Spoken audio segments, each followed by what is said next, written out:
Good morning. Thank you so much. The guys are filming here, and so they wanted me to do a sound check. So I'm going to tell you that I really, truly do have 1, 2, 3, 4, 5, 6, 7, 8, 9, 10 children.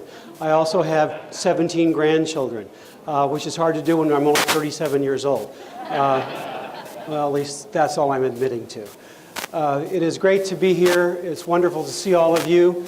I came to a preparedness convention. It was raining, and I didn't have an umbrella. There's something wrong with my preparedness. Just to give you a little background, I apologize up front, but I'm a lawyer. But I'm a constitutional lawyer. The only thing I've done for, well, I've been a lawyer for 36 years, and the only thing I've done for the last 34 years is sue the government or defend people who are being sued by the government. So that's what a constitutional lawyer does. You just get into litigation against the government on constitutional issues. So it's been my privilege for most of that time to have defended homeschooling families.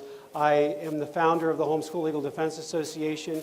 HSLDA has a, thank you for yeah.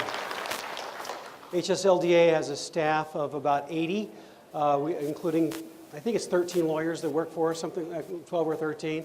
And I also am the founder of Patrick Henry College, where I teach constitutional law and coach our moot court team. We do reasonably well in moot court. We've won 7 out of the last 9 national championships, including the last 5 in a row. We keep telling the other colleges this is a rebuilding year. We tell them that every year, and then we come and clean their clocks one more time. My vision for this country in the homeschooling world and in Patrick Henry College has been for a long time to hang on to enough liberty so that the next generation can come along and really robustly take back the country. But frankly, ladies and gentlemen, I think that we've reached a crisis situation where we've got to act now, and we've got to act in a quick and decisive fashion that preserves our liberty in a meaningful way. One more piece of background. In the late 1970s, when I was a very young lawyer, I was 25 or 6 years old when this was going on. I looked like I was 17. I have hair genes that make me look younger than I am, I guess.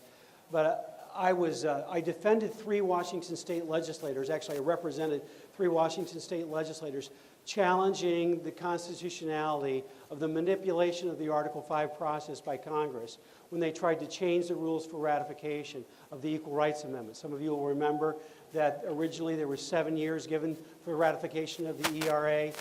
Well, Congress, by a simple majority vote, purported to change the rules and add an extra 3.5 years. So 2 years out of law school, I was engaged in major litigation against the federal government and the National Organization for Women.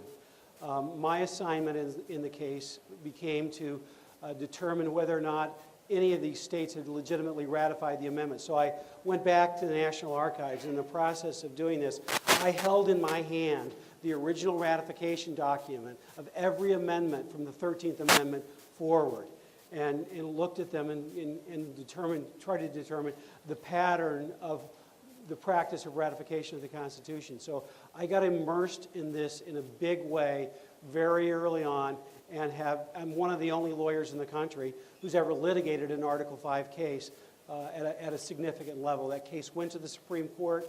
The Supreme Court put it on ice, and when the second deadline passed without them getting 38 ratifications, they ruled the case to be moot, which was a victory for us because that meant the ERA was dead.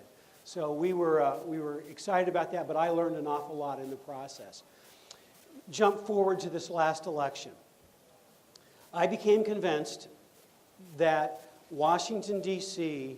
was never going to fix itself. I once held hope. In fact, I've various times given serious consideration to running for the U.S. Senate, running for Congress, and I just basically decided I couldn't do it in good conscience because I don't believe that Washington, D.C. is ever going to fix itself. We have a few heroes there. We have Mike Lee, we have Ted Cruz, we have Rand Paul, we have a few other guys like that are heroes in the Senate. I'm glad they're there.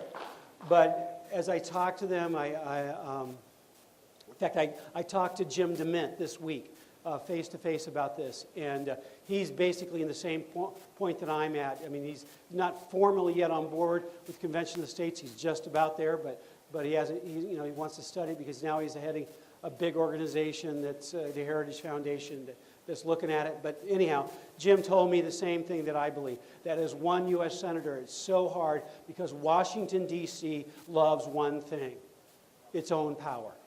That's it. And it will do whatever it takes to aggregate its own power.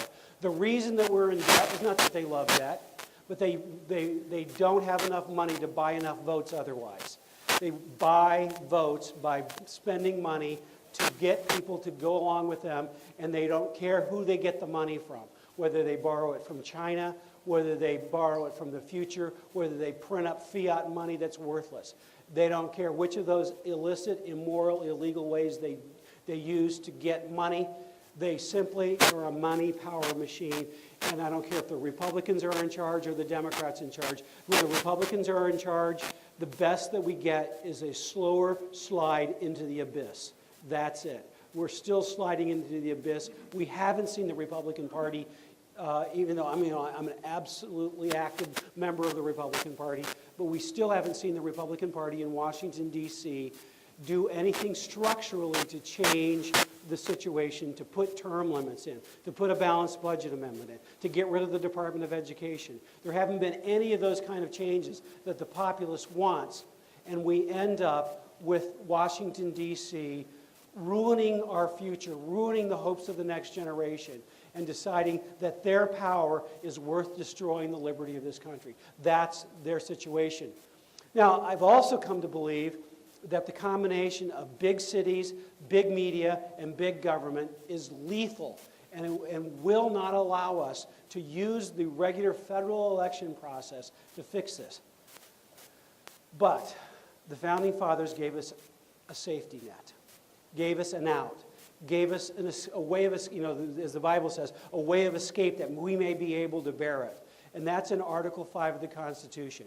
George Mason was the one who was instrumental in saying that we needed to have the ability for the states on their own initiative, and only the states, to amend the Constitution for the express reason that if the federal government ever started overturning our liberties and started going too far in usurpation of its power, that the states needed the ability to stop the tyranny and stop the usurpation of the power. And that's what Mark Levin and I live 8 miles from each other. We had never talked about this. We independently came to the exact same conclusion. He published his book 8 days after we launched our website on the Convention of the States. Mark says, we're friends now. I mean, we sort of knew each other from a distance, although it was only 8 miles. But we thought well of each other. We knew each other's work for a long time. But we didn't hang out. We've started hanging out now. And Mark says he has the idea that somebody needs to come along and build the mechanism that will make this happen. Well, that's what we're doing. We are building the mechanism that is 98% what Mark's idea is. And I'll explain what the 2% is as we go along this morning. But for all intents and purposes, we are the people that are putting Mark Levin's idea into practice. So let me just explain to you the basics of how this works. Article 5 gives the states the ability to call a convention of the states for the purpose of proposing amendments whenever 2/3 of the state legislatures apply for the same purpose. There have been over 400 applications for a convention of the states in the whole 220-something year history of the United States. But we've never had one because there's never been 2/3 of the states apply for the same purpose. You can apply, well, as long as there's agreement in the application, you can apply for any purpose you want. You can apply for a convention of states to stop federal Department of Education. You could have one for a balanced budget amendment. You could have one, just a convention of states to propose amendments generally.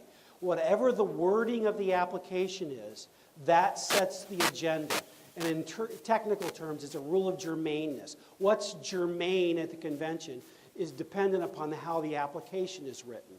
If the application says, our application says, to impose fiscal restraints on the federal government, to reduce the jurisdiction and power of the federal government, and impose term limits on members of Congress and the officers of the federal government. That's what would be germane at our convention. And so, thank you.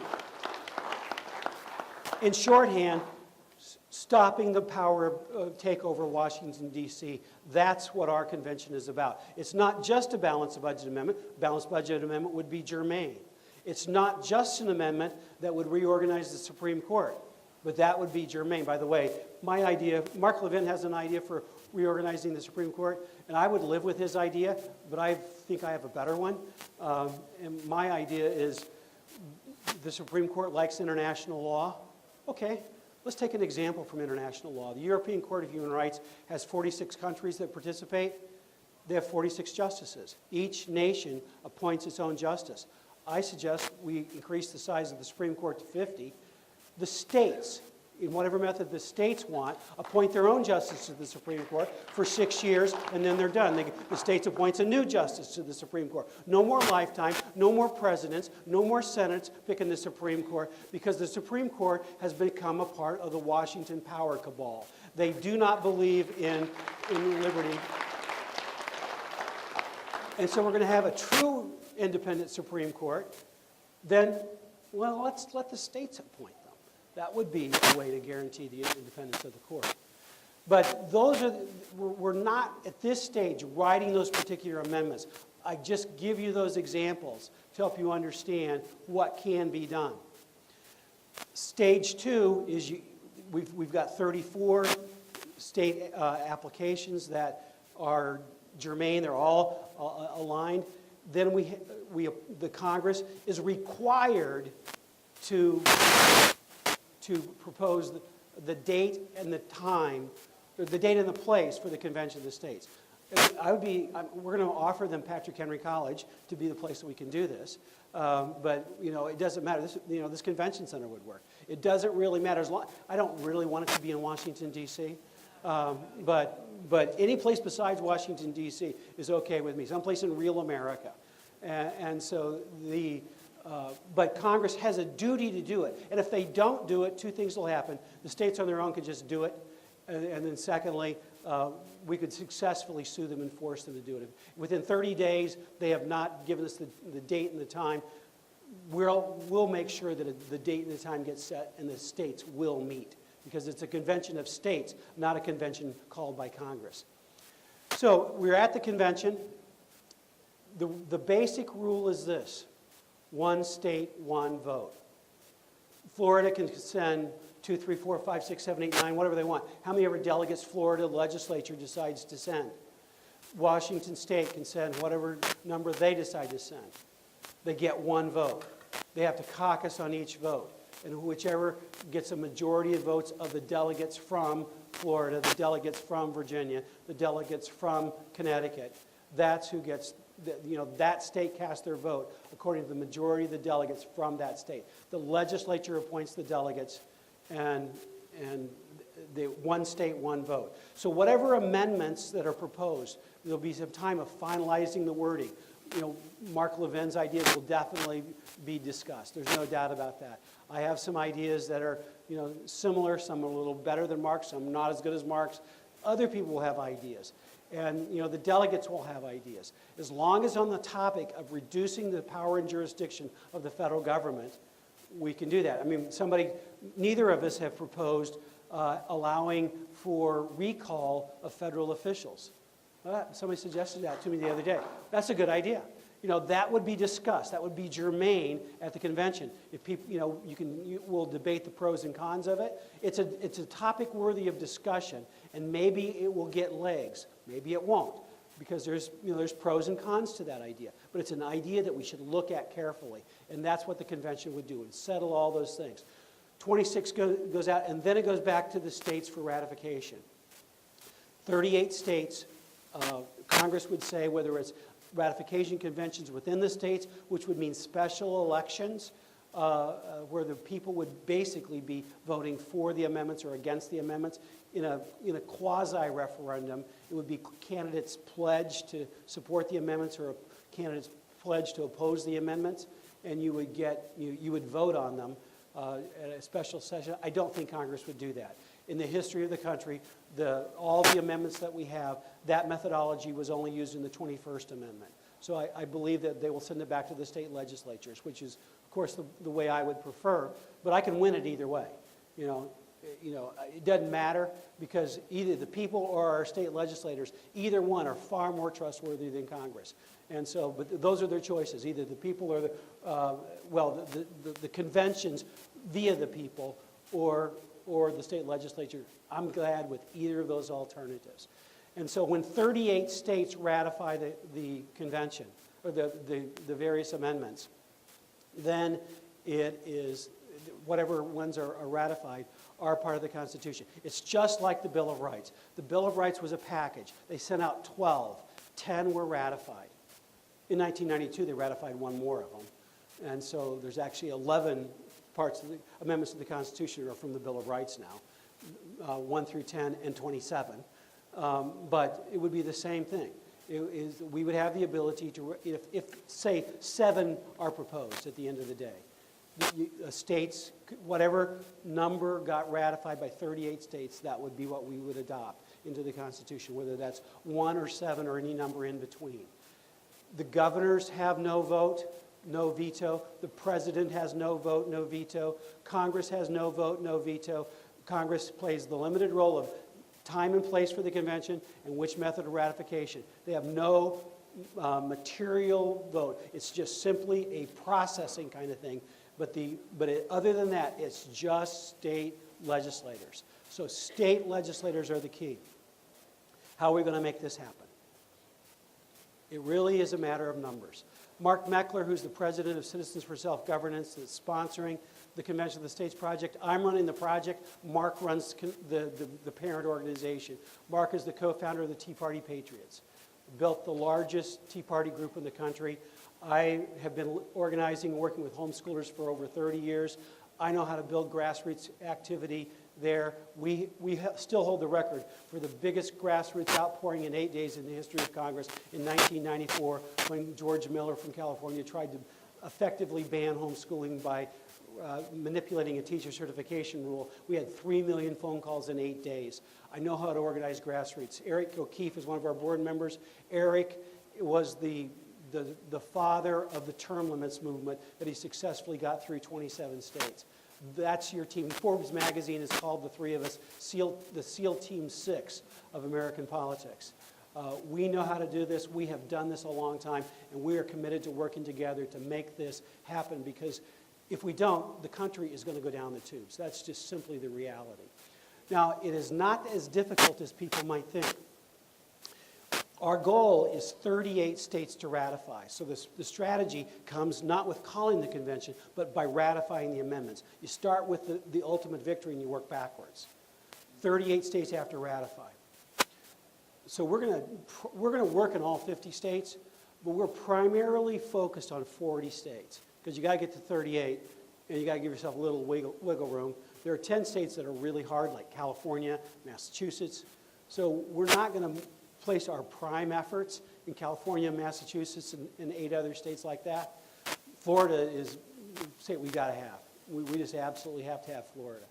And so there are, in the 40 states, there are 4,000 state house districts. In round numbers, I think it's actually like 4,007, but in round numbers, it's 4,000 house districts. And state Senate districts, by definition, if you've organized the state house districts, you've also organized the state Senate districts. So we're organizing with district captains in 4,000 districts. And our goal is to have 100 people in each of those districts. That's, when you do the math, that's 400,000 people in the country if we get 100% of all the districts. We're actually, our minimum target is 75% of the districts. So we're happy anywhere between 300,000 people and 400,000 people. Now that may seem like a lot. Let me give you a couple of numbers. On the email lists of Homeschool Legal Defense Association and Parental Rights.org organization, which I'm the head of both of those things, we have 500,000 families that are a part of those organizations. Mark Meckler's contacts to the Tea Party movement are substantial. A quarter of the American public support the Tea Party ideas. That's 50 million people. I need 300,000. We have other organizations that are starting to come on board. It is not difficult. It is 0.1% of the American population. I need to be able to organize to make this happen. Because I've explained this plan to at least 200 state legislators now. And they tell me if I could actually do the grassroots organization that I'm describing, that it will pass. It will pass in their state. So it's just simply this. 75% of the legislative districts in your state, I need a district captain. And I need that district captain to help me find 100 people who will say to that state legislator, I want you to endorse a convention of the states. I want you to vote for a convention of the states when it comes up. We have a prime sponsor here in Florida, and I'm showing that I'm... come on up. I'll take it. But Pam, can you help me with his name? Senator Alan Mays? Mays, yeah. Senator Alan Mays is our prime sponsor here in Florida. Is it Mays? Hayes, that's right. Excuse me. I am proving my age. Senator Alan Hayes, dentist by background, and he's a go-getter. We're starting to talk to him, and he's agreed to be our lead sponsor in the Florida Senate. So I need your help. I need your help in finding these 100 people. 100 people who will call and say, I want a convention of the states. I need 25 of you, of that 100, of every district, to show up in Tallahassee and lobby in person your legislator. There will be people there opposed. There will be people on the right that will oppose. There will be people on, and we'll talk about them in a minute. There will be people on the left that will oppose, and I don't need to talk about them. Because the big government crowd will always be the big government crowd, and there's nothing you can do about that. And so if we have people who will stand up, speak up, and show up, it'll pass. It's as simple as that. Every legislator that I've explained this to, 100% have said, if you can actually deliver 100 people who will call and 25 people who will show up in the state legislature, it will pass. The question is, do we want a free nation enough to make it happen this way? Now let me answer a question that at least a half of you got in your head right now. Learn a lot, but I'm not going to give you any essays or exams, so you'll be okay. Great excitement won't bother you this morning. Let me just start with a preface.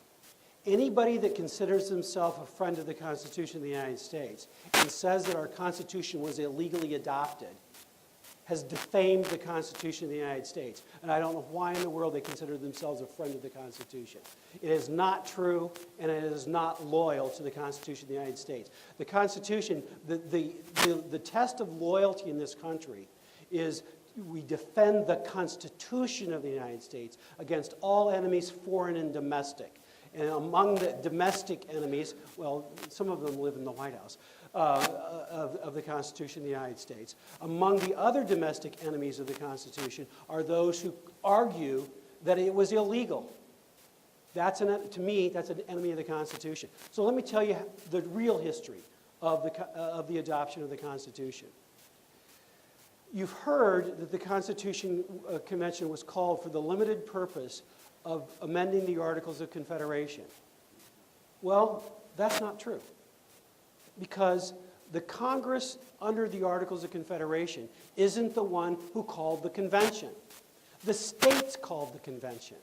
The Articles of Confederation, Congress acted in February of 1787. 7 states had already called the convention and appointed their delegates before Congress said anything. The convention, the delegates didn't get their authority nor their directions from the Congress.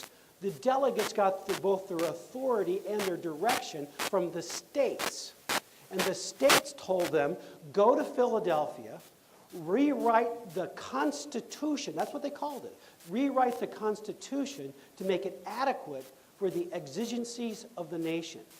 That was the direction that came from the states, who really called the convention. Now, what did Congress do? February, belatedly in the process, Congress said it's of the opinion that it would be wise to have this convention. They were endorsing the convention. And they opined that it would be wise to do it for the purposes of amending the articles. But then, 2 sentences later, it said, and to render the federal Constitution adequate for the exigencies of the Union. So they said 2 things. Amend the articles, but make the Constitution adequate. So they were echoing what the states had said. So they didn't create the convention, nor did they give it the rules. But all of the applications from the states and the February resolution from Congress, all of them called for the same process of ratification. That is, all 13 states and Congress and all 13 states. So everybody looked forward to the methodology that was specified in the Articles of Confederation as a method of adopting any amendments. So there was unanimous agreement on that point. So, well, what about that? Because didn't we change the rules for ratification? Well, yeah, but how did we change the rules? The Constitutional Convention in Philadelphia recommended, they had no formal authority to do anything, they recommended that we change the rules for ratification from 9 states from 13 states, and 2 state conventions from state legislatures. So the big change wasn't the 9 and 13. The big change was putting it in conventions rather than legislatures. They sent that recommendation to Congress. Congress approved both the Constitution and that recommendation, and sent it to whom? The state legislatures. Not to state conventions. They sent it to state legislatures because it was the legislatures that had to approve the change of process. And so in order to comply with the Articles of Confederation, how many state legislatures would have to approve the new rules? Well, all 13 would have to approve the new rules. And guess how many did? All 13. All 13 states, before the Constitution was adopted, Rhode Island and North Carolina included, both of whom rejected the Constitution, they approved the new process. So the process was adopted exactly according to the methodology that was set forth in the Articles of Confederation and in all the resolutions that called for the convention. So the idea that it was a runaway convention and it violated its rules is a historical fallacy that has been perpetrated by the enemies of the Constitution from day one. And it's only the enemies of the Constitution that do that. And anybody or any organization that argues that the Constitution was illegally adopted, I defy them. They're like saying George Washington was a great American hero, but he was also a British spy. You cannot consider yourself a friend of the Constitution and also believe that it was illegally adopted. Because A, it is not true, and B, it's defamatory. So I want you to stand strong in believing in the Constitution. By the way, you know why the left wants us to believe that it was a runaway convention? Because they want us to say, well, you can't really take the thing too literally because after all, it was created in this shroud of evil and runaway, and so we'll just kind of take it figuratively and we can mess with the rules because they messed with the rules in making it. They want to give themselves the ability to override it by perpetuating, I'll get the word out, perpetuating that lie about the history of the Constitution. There was no runaway convention. There has never been a runaway convention, and there won't be a runaway convention if we call a convention the states. But let's just think about that for a second. Which is more dangerous? Letting Congress and Washington, D.C. go on the way it is, and we just hope for better results?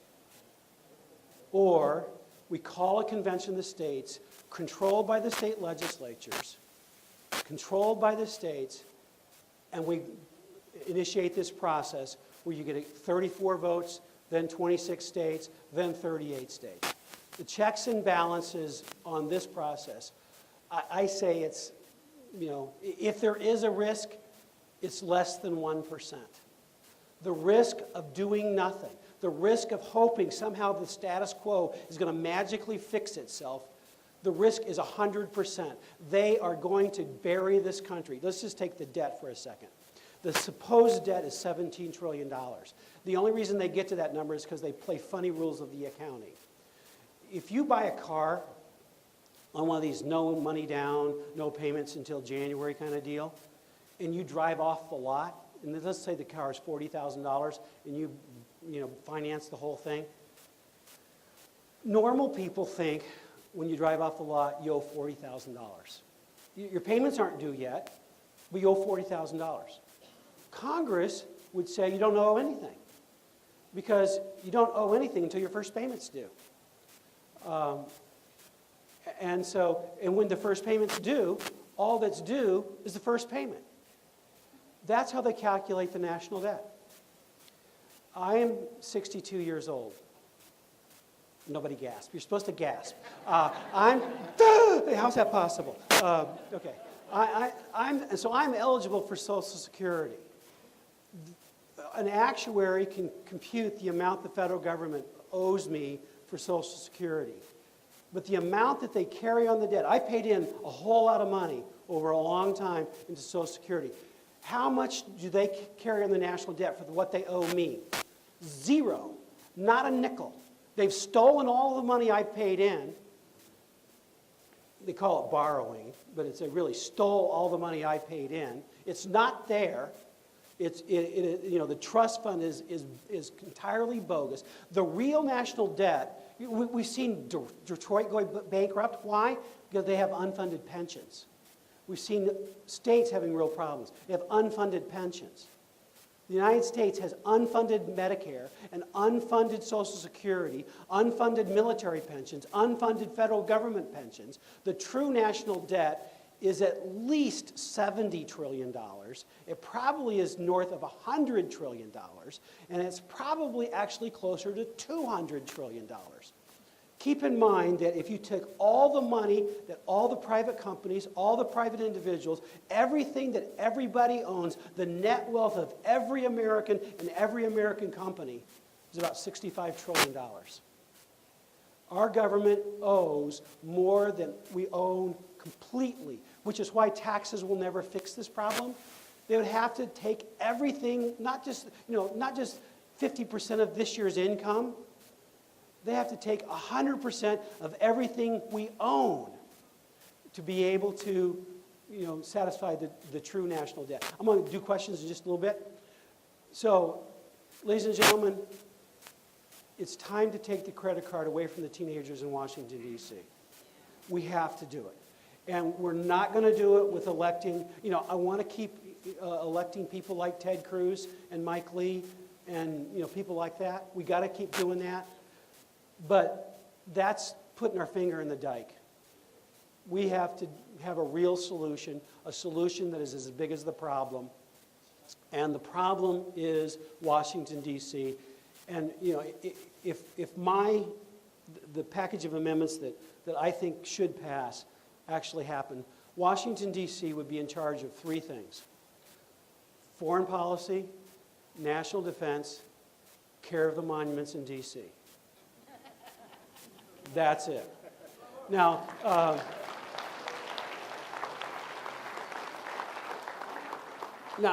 as I thought about it, I could give them a couple more things. The patent office, I don't mind them having the patent office. And I'm okay with NASA. That'd be fine too. But I'm not sure about that. But we'll go. But the domestic power of the United States should reside 99% in the states. That's what the founders intended. The founders intended a really cool system, actually. You could call it, in a fancy term, exclusive jurisdiction. What it means in practical terminology is this: if the states can spend money on it, the federal government can't. If the states can regulate it, the federal government can't. By the way, that's what the General Welfare Clause originally meant. The General Welfare Clause meant that if the states can, it was a grant, well, according to Madison, it wasn't a grant of power at all, it was a limitation of power. According to Hamilton, which is the quote-unquote the liberal view, which John C. Calhoun endorsed, And you can't imagine John C. Calhoun having a liberal view of federal power, can you? Okay, everybody on board with that? We know enough American history to know John C. Calhoun was no big federal power guy. It meant that the federal government can spend money on things that are not within the jurisdiction of the states, but is for the general good of the country. And there's only two examples that I can come up with in American history where there's an actual difference between what James Madison would say and what Alexander Hamilton would say. The Louisiana Purchase, Hamilton would approve it, Madison would say it was unconstitutional. NASA, Hamilton would approve it, Madison would say it's unconstitutional.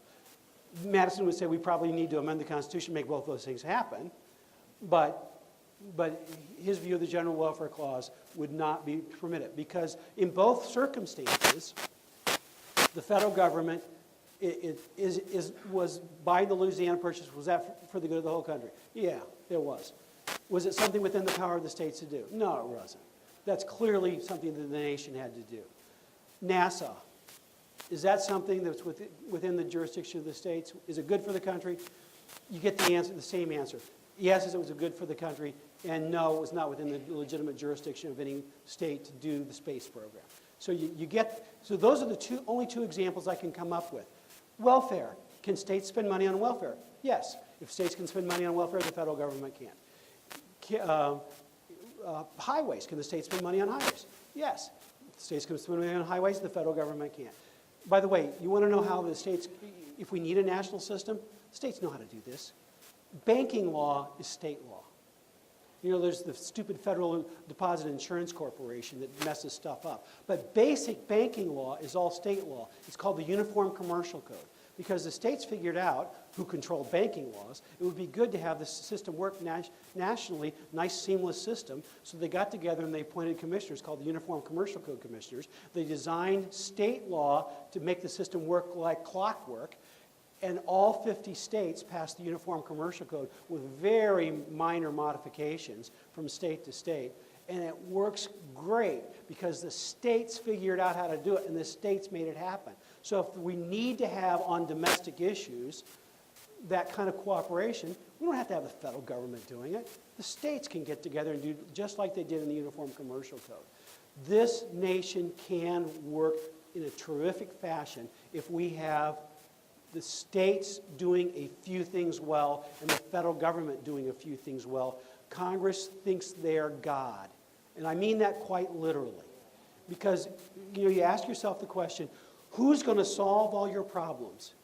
If you believe that man can solve all the problems, then you're a humanist. If you believe that government can solve all your problems, you're a statist.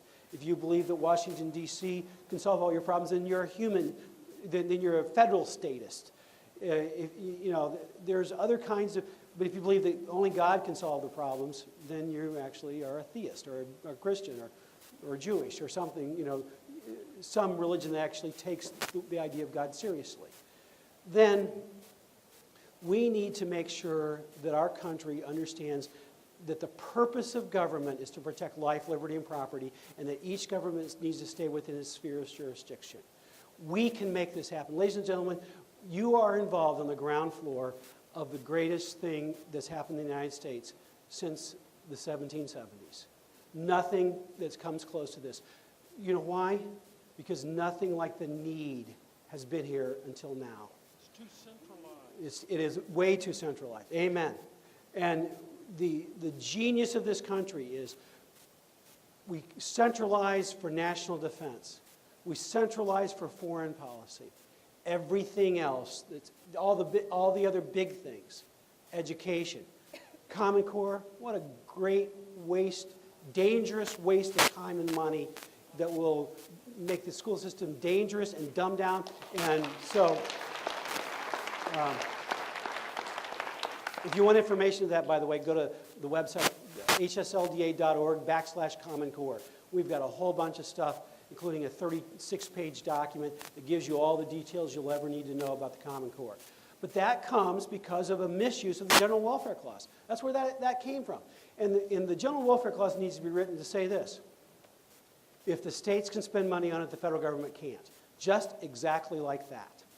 And if we can do things like that, we can make this country work we can take back our liberty, and you all can be a part of history to make it happen. Because ultimately in 1776, it was a few people who got the idea, who loved and believed in the average citizen.